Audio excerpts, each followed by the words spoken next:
Hi guys, welcome to another One Piece review, and this is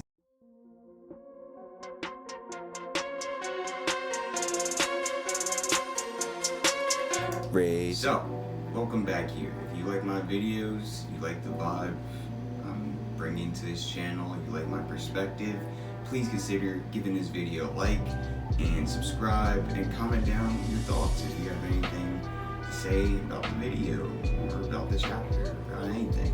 Let's get into it. So, starting out with number 5, the color spread. I thought that was really cool this week. It's like, it says like One Piece Odyssey. I don't know where these characters are or where they're from, but I'm just liking the color spread. You know, it's nice to get them. You know, for me, I want to like one day like hang these on my wall because like they get, I feel like undermined. But number 4, Kid trying to fight Luffy. So Kid finds out about the bounties in this chapter, and he's not having that. You know what I mean? He's not having that, but it's also to the other thing, which is in my top 5. I'm not gonna spoil it yet. So he goes to the Flower Capital, and he's looking for Luffy. This is like a playoff of what Law said in the last video. I think he was kind of knowing that this thing is gonna start getting crazy after seeing the bounties and the information we found out. Law predicted that, and now we see Kid, he's trying to fight Luffy, and I just think that this is the funniest thing ever. Like, Kid's performance, in everybody's opinion, Wano, has been controversial. And for this man to straight up be like, nah, see these news, nah, I can't have that, I can't go out like that. It's unbelievably funny to see Kid, you know, with everything he's been through, try to fight Luffy for what we know is about that.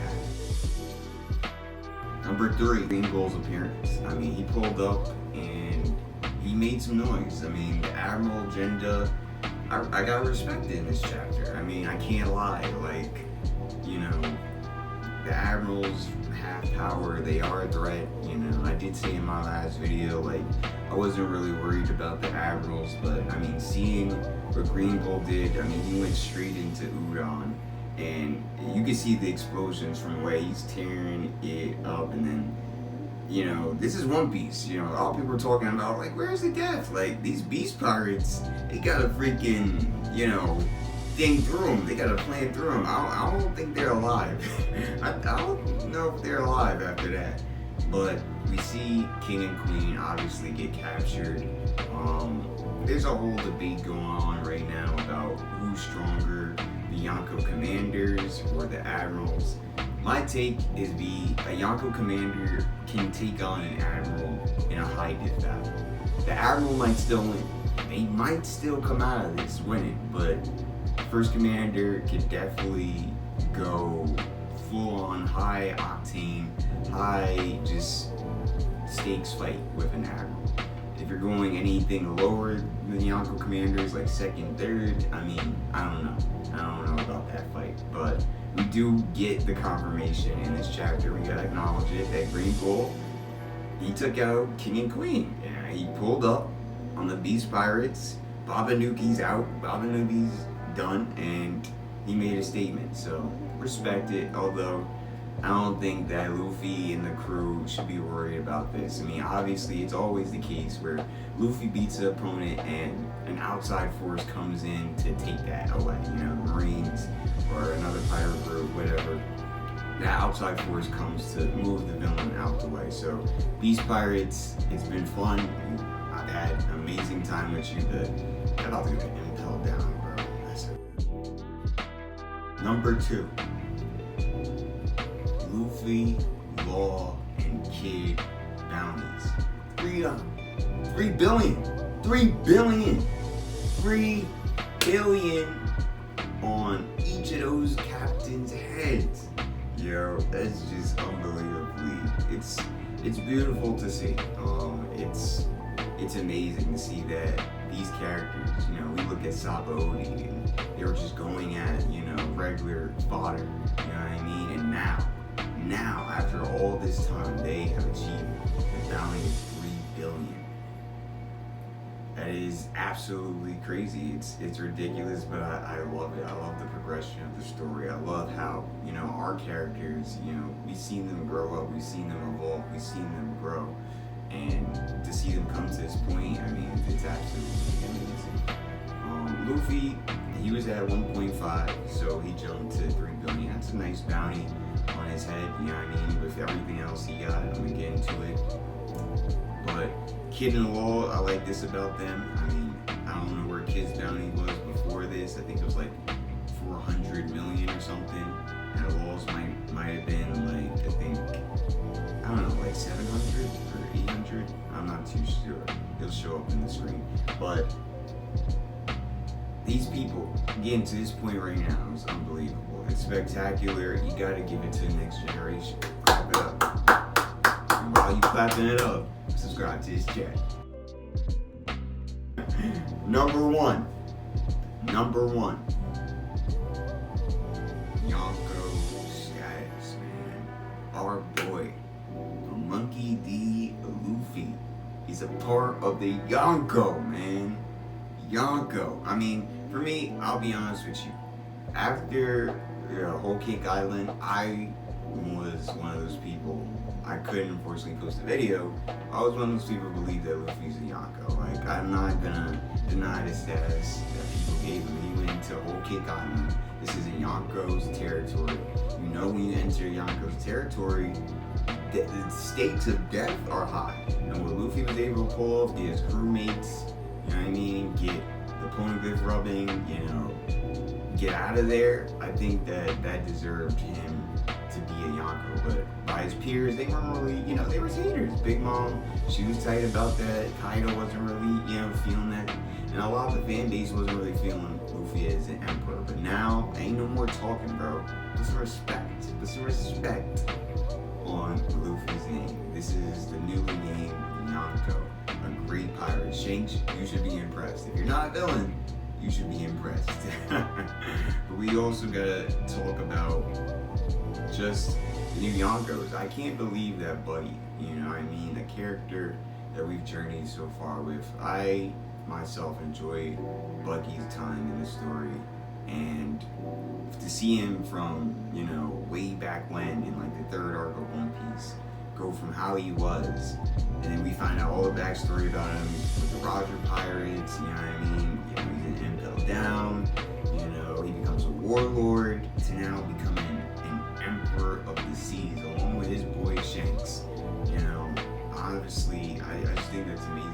I just think for a character like that, Oda using him so far into the series as an early villain, and now up until this point he become a Yonko. I mean, I don't know. We don't know how he became a Yonko, but you gotta put respect on Bucky's name. Bucky over the Admirals. You heard it here first. Bucky over the Admirals. Bucky can take down an Admiral. You know what I mean? If you're a Yonko, then I definitely believe you can take down an Admiral. No problem. You know what I mean? No problem. So Bucky, obviously, I don't know what's his power.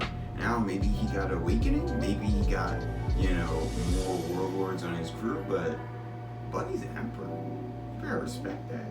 That ain't no joke. You don't get no emperor name just because Big Mom and Kaido defeated. Oh, emperors don't matter. Emperors are still one of the most powerful pirates in the entire series, by far none. So you gotta put some respect on my son Bucky's name. Also, along with Blackbeard and Luffy, I know there's a specific, well, multiple manga panels, there's 2, of all these characters together on the cover spread of mangas. So it's very interesting that these characters now have become these high tier characters in the story. And we basically, I mean, I never thought this of Buggy, you know what I mean? Buggy's connection with Shanks and they both being emperors at this point, I would have never suspected that something like this happened, but I mean, it's amazing. Now on to my raw thoughts. Morgan's reporting on, you know, the bounties and shit, and I listen to the rogue government. It's always jokes. Big news!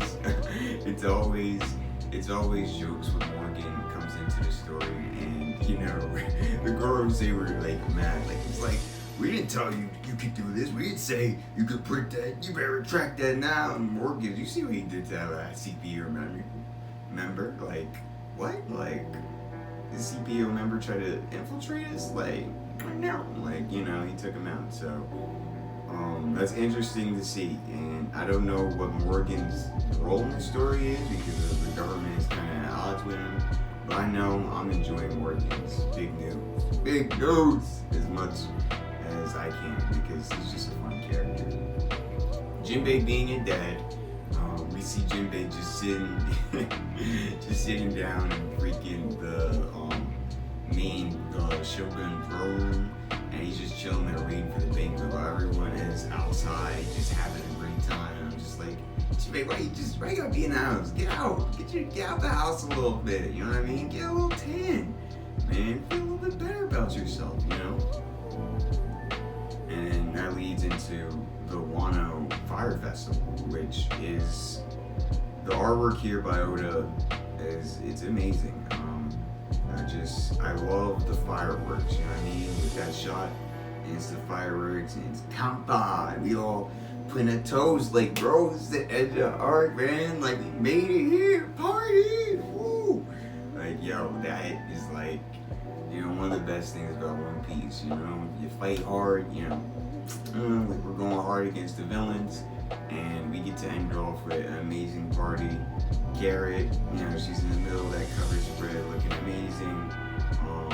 We get, you know, all the fucking Yakuza bosses, Tama, all the Straw Hats, the Scabbards, and the people of Wano. I mean, this is so much needed, man. Like, man, I'm gonna miss Wano. I love the party vibes, but I'm gonna miss it, man. We've come so far. And the final thing I'm gonna talk about before I give my rating is Robin and Sukiyaki. They were pretty interesting this chapter. Robin get into the poneglyph. You know, Brooke obviously said that early on in the arc that there was a poneglyph and Kakeshi dolls in like under the Shogun's palace, and we were all like, okay, hey Brooke, that's nice. It's nice, but what are we gonna do with that information? And now we see it, and it led to we meeting the Tengu again, and the Tengu's identity being Sukiyaki, which is interesting because it allows the story to make Momonosuke more of a stronger character now. Because Oden, he was able to write the poneglyph language, and if Sukiyaki died, I mean, that was the end of the poneglyph language. That is over. Like, it couldn't be passed down. It can't go into the future, and that's a devastation for a story. It's fucking tough, nigga. Like, we got Niku Robin, but you know, we still could use other people using the poneglyphs, able to read them. I think it makes the story way more interesting that way. And they have a conversation, and they talk about basically, you know, what happened, who he is, why he had to, you know, stay back, you know, stuff like that. And I just find it really interesting. I want to see more of the information that's being exchanged here.